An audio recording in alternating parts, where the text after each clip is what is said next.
सारा दिन चलता रहा कि असद उमर को गिरफ्तार कर लिया। असद उमर तो कराची में बैठे हुए हैं, ना वो गिरफ्तार हुए हैं, ना उनको बुलाया गया था। तो ये बेसिकली ये कोई एक फुल जड़ी छोड़ी जाती है और मीडिया उसको उठाता है। ना ये मिस इन्फॉर्मेशन का डर है, ना पैमरा उसको पूछता है, ना कोई इदारे उनको पूछते हैं वो कौन है जो इनको मिस इन्फॉर्मेशन देते हैं। और परसों आपने देखा सारा दिन ये चलता रहा कि आरिफ अलवी ने जनाब दस्तखत कर दिए। कल तो लॉ मिनिस्टर ने खुद कह दिया कि उनके दस्तखत नहीं हैं, और वो दस्तखत जो हैं जब नहीं है तो एक कैसे पास हो गया। और सारा मीडिया परसों ये चलाता रहा। ये अफसोस की बात है। सर,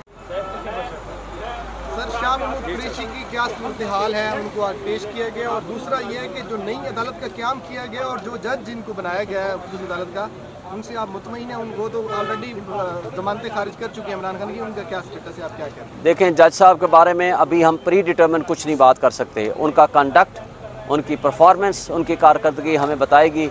क्या वो इंसाफ की कुर्सी में जब बैठे हैं, वो मुनसिफ की कुर्सी अल्लाह की कुर्सी होती है, जवाबदेही अल्लाह के यहाँ उन्होंने होना होता है। लिहाजा उनके कंडक्ट के बारे में अभी प्रीमेच्योर है टू से। शाह महमूद कुरैशी साहब के साथ बड़ी ज़्यादती कर रही है FIA। उनको 12 से 14 घंटे उनको कुर्सी पे बिठाया जाता है, खाना नहीं दिया जाता, उनको वॉशरूम तक जाने की इजाज़त नहीं होती और उनको नीचे ज़मीन पे सुलाया जाता है। इसके बावजूद कि उनको कमर का मसला है और उनको 14-14 घंटे कुर्सी पे बिठा के उनको एक जहनी अजियत दी जा रही है, जिस्मानी भी और जहनी भी। और आज मसला ये है कि वो चूँकि खान के साथ खड़े हैं, वो छोड़ के नहीं गए, उन्होंने प्रेस कॉन्फ्रेंस नहीं की। आज उनको इस बात की सज़ा दी जा रही है और एक फ्रॉडुलेंट किस्म की मिस इन्फॉर्मेशन फैलाएगी, पता नहीं कौन फैलाता है। कल सारा दिन चलता रहा कि असद उमर को गिरफ्तार कर लिया।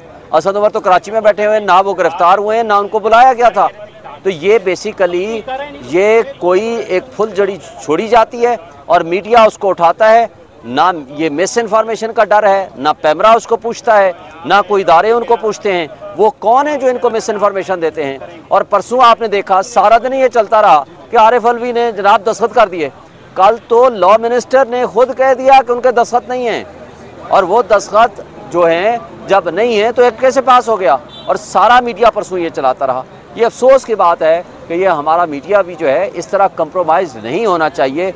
उनको आइन और क़ानून के ताबे होना चाहिए, इदारों के सामने बांदी बन के नहीं खड़ा होना चाहिए, क्योंकि मीडिया अगर आज़ाद होगा तो हमारे बुनियादी हुकूक हमारी आवाम को मिलेंगे, हमारा आइन जो है उसके ऊपर अमल दरामद होगा। आगे सदर पाकिस्तान के हवाले से क्या लाए अमल PTI करी है? ज़राए की खबर ये भी सामने आ रही है कि शायद उनकी इमरान खान से मुलाकात हो जेल में। क्या डिसाइड करेंगे, सुप्रीम कोर्ट जाएंगे आप? देखें, हमने तो कल मैंने प्रेस कॉन्फ्रेंस कर पे भी मुतालबा किया है कि इसको फौरी तौर पर, ये तो अब एडमिट हो गया कि सदर पाकिस्तान ने उस पर साइन नहीं किया।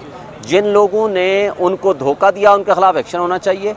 और सदर पाकिस्तान की इस स्टेटमेंट के बाद वो कानून नहीं रहा, वो कानून सस्टेन नहीं कर सकता, जारी नहीं रह सकता। इसलिए इंटरम और केयर टेकर सेटअप उसको फौरी तौर पर वापस ले, गज़र नोटिफिकेशन को, और चीफ जस्टिस ऑफ पाकिस्तान इस पर सुओ मोटो नोटिस ले। और अगर दोनों काम न हुए तो हम PTI कल की कोर कमेटी के फैसले के बाद फौरी तौर पर हम इस लॉ को चैलेंज करेंगे before the Supreme Court, and we are hopeful कि ये लॉ अनकॉन्स्टिट्यूशनल डिक्लेयर हो जाएगा। इमरान खान और शाह महमूद कुरैशी साहब पर का जो केस दर्ज हुआ है वो रीसेंट जो अमेंडमेंट है कि जिसमें सदर ने कहा कि मैंने दस्तखत नहीं की, उसकी कानून के मुताबिक हुआ है।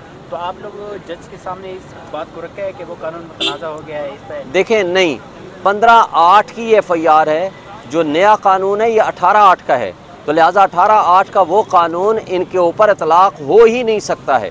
ये बेसिकली उस लेकुना को फिल करने के लिए इन्होंने बनाया है जो मिलिट्री कोर्ट्स ट्रायल का केस सुप्रीम कोर्ट में पेंडिंग है कि सिविलियन के ऊपर यह इतलाक़ नहीं हो सकता, ये मिलिट्री कोर्ट्स नहीं चल सकती।